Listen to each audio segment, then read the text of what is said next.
আসসালামু আলাইকুম, কেমন আছেন সবাই? আশা করছি সবাই ভালো আছেন। আমি আলহামদুলিল্লাহ ভালো আছি।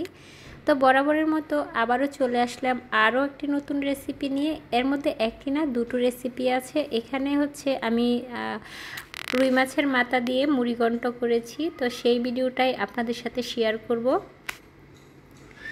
তো আজকে বাজারে গিয়েছিলাম, তো সেখান থেকে আসার পথে ব্যানগাড়িতে পুঁইশাক দেখেছি। ছোটোবেলা কিন্তু অনেক পুঁইশাক খাওয়া হয়েছে, এখন আর তেমন পুঁইশাক খাওয়া হয় না। তো যাই হোক, পুঁইশাকগুলোকে আমি একটু ভালো করে কেটে নিচ্ছি, কারণ বর্ষাকালের পুঁইশাকে কিন্তু প্রচুর পরিমাণ পোকা এবং এটা সেটা থাকে, সেই জন্য খুব ভালো করে একটু বেছে নিতে হবে পুঁইশাকগুলোকে। তো আমি এখানে পুঁইশাকগুলো খুব ভালো করে বেছে নিয়েছি, তারপরে চলে আসলাম ট্যাবে। তো এই যে কিচেনে চলে এসেছি, তো ট্যাপটা ছেড়ে দিয়েছি।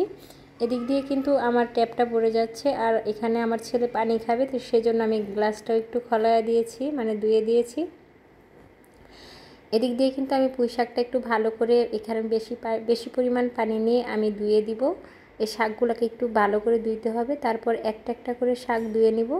তো আমি এখানে কিন্তু একটা একটা করে শাকগুলোকে আমি ধুয়ে নিয়েছি, বাছ করে নিয়েছি, একদম এরকম করে খুব ভালো করে ধুয়ে নিয়েছি, যেন তার মধ্যে কোনো রকমের ময়লা না থাকে। আর শাকের মধ্যে কিন্তু ময়লা থাকলে খুবই খারাপ দেখা যায়। আর এদিক দিয়ে আমি চুলাতে একটা কড়াই বসিয়ে দিয়ে এদিক দিয়ে মুগ ডালটা একটু ভেজে নিচ্ছি। আজকে মুগ ডাল দিয়ে রুই মাছের মাথা দিয়ে মুড়িঘণ্ট করব। এখানে খুব অল্প পরিমাণ মুগ ডাল, আমি বেশি নেইনি, মানে 250 গ্রামের থেকেও অনেক কম। আজকে ঘরে ডাল কম ছিল আর বাজারেও যায়নি, তো ভাবলাম ঘরে যা আছে তা দিয়ে আমরা যদি একবেলা খেতে পারি তাও আলহামদুলিল্লাহ। তো আমি এই ডালটাকে খুব ভালো করে ধুয়ে নিয়েছি। ধুয়ে নেওয়ার পর আমি একটা পাতিলে নিয়ে এখানে সিদ্ধ দিয়ে দিয়েছি চুলার মধ্যে, কারণ একটু সিদ্ধ করে নিলে পরে কিন্তু খুব ভালো হয়, মুড়িঘণ্টটা খুব সুন্দর হয় সেই জন্য। আর পাশে দিয়ে আমি মাছগুলো ভেজে নিচ্ছি। আর এখানে কিন্তু বলক এসেছিলো, তো আসার পরে কিছু ফেনা ফেনা হয়েছে, ওই ফেনাগুলো আমি ফেলে দিয়ে তারপরে কতটা হলুদের গুঁড়া দিয়ে দিয়েছি কালারের জন্য। আর এদিক দিয়ে কিন্তু মাছ ভাজাটা আমার হয়ে যাচ্ছে, আর মুড়িঘণ্টের সাথে একটু মাছটা ভেজে নিলেই ভালো লাগে। তারপর আমি চলে এসেছি পুঁইশাকগুলো ভাজি করব, শুধু পুঁইশাকের পাতাগুলো ভাজি করব, ডাঁটগুলো ভাজি করব না। তো ডাঁটগুলো আমি একটা তরকারি রান্না করব, সেটাও আপনাদের সাথে শেয়ার করব আগামীকালকে।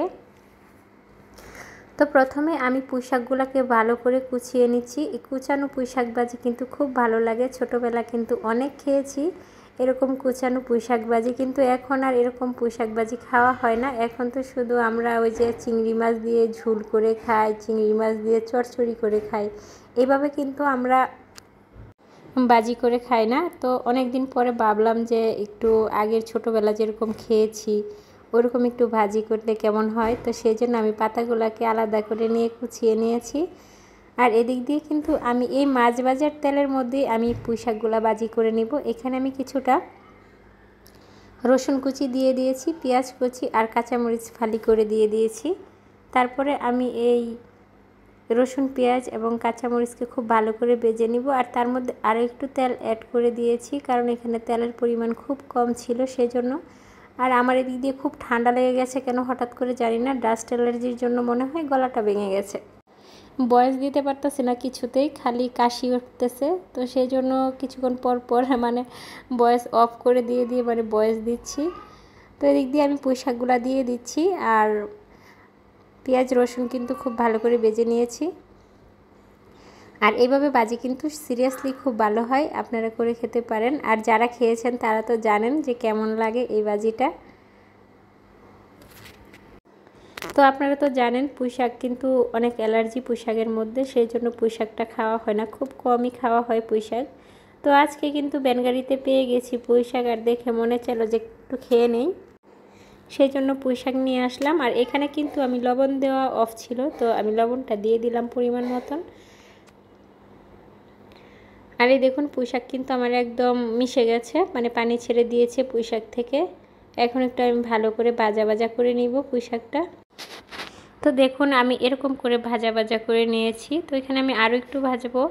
আর এই পোশাকগুলো কিন্তু এইভাবে ভাজি করলে সিরিয়াসলি খুবই ভালো হয়, আপনারা খেয়ে আমাকে কমেন্টের মাধ্যমে জানাতে পারেন। তো তো আমার এই ভিডিওটা যদি আপনাদের কাছে ভালো লেগে থাকে তাহলে অবশ্যই লাইক কমেন্ট সাবস্ক্রাইব করে দিবেন, আর সাবস্ক্রাইব করে আমার পাশে থাকবেন। আর যারা অলরেডি সাবস্ক্রাইব করে দিয়েছেন তাদেরকে অসংখ্য ধন্যবাদ। তো আমি এখানে কড়াই বসিয়ে দিয়ে তার মধ্যে কিছুটা তেল দিয়ে দিয়েছি, তার মধ্যে এখানে 2টা এলাচ আর 2টা তেজপাতা দিয়ে পেঁয়াজ দিয়ে দিয়েছি আর একটু ভালো করে ভেজে নিচ্ছি। তারপরে এখানে একটু মরিচের গুঁড়া দিয়ে দিয়েছি আর পরিমাণ মতো লবণ। আজকে আমার ডাস্ট অ্যালার্জি বেড়ে গেছে, সেই জন্য খুব কাশি পাচ্ছে আর আমি ভয়েসটাও ঠিকঠাক দিতে পারতেছি না, আপনারা কিছু মনে করবেন না। যদি আমার কথায় কোথাও ভুল ত্রুটি হয়ে যায় তাহলে অবশ্যই আপনারা ক্ষমা সুন্দর দৃষ্টিতে দেখবেন। তো আমি এখানে সব মশলাগুলো দিয়ে কিন্তু মাছটা দিয়ে দিয়েছি। মশলাটা আমি তেলের মধ্যে একটু ভেজে নিয়েছি, তাহলে কিন্তু মুড়িঘণ্টর কালারটা খুব সুন্দর হয়। আপনারাও তেলের মধ্যে এভাবে মুড়িঘণ্ট করার জন্য মশলাটা একটু ভেজে নেবেন, তাহলে কিন্তু কালারটা অনেক সুন্দর আসবে। তারপরে এখানে আমি কিছুটা পানি দিয়ে দিয়েছি, পানি দিয়ে একটু কষিয়ে নিব, একটু ভালো করে কষিয়ে নিব যেন আরেকটু মশলাটা কষানো হয়ে যায়, মশলা থেকে যেন কাঁচা গন্ধটা চলে যায়। অলরেডি আমি ভেজে নিয়েছি, তারপরও আরেকটু কষিয়ে নিব। আর আজকে এতটা ডাস্ট অ্যালার্জি বেড়ে গেছে কি আর বলবো, ভয়েস দিতে আমার সিরিয়াসলি খুব কষ্ট হচ্ছে। তো আপনারা সবাই দোয়া করবেন যেন আমার ডাস্ট অ্যালার্জিটা কমে যায়।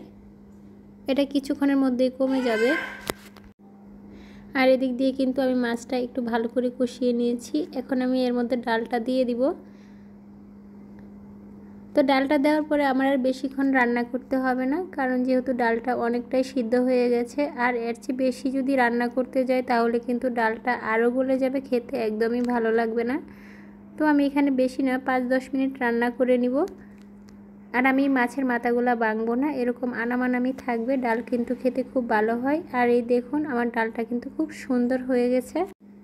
এখন আমি কিছুটা ধনিয়া পাতা দিয়ে দিচ্ছি। তো ধনিয়া পাতা দিলে কিন্তু মুড়িঘণ্টর ফ্লেভারটা অনেক সুন্দর হয়, খুব ভালো লাগে খেতে। আপনারা অবশ্যই জানেন, যারা না জানেন তাদের জন্য আমার এই ভিডিওটা। তো আজকের মতো ভিডিওটা এই পর্যন্তই। আল্লাহ হাফেজ।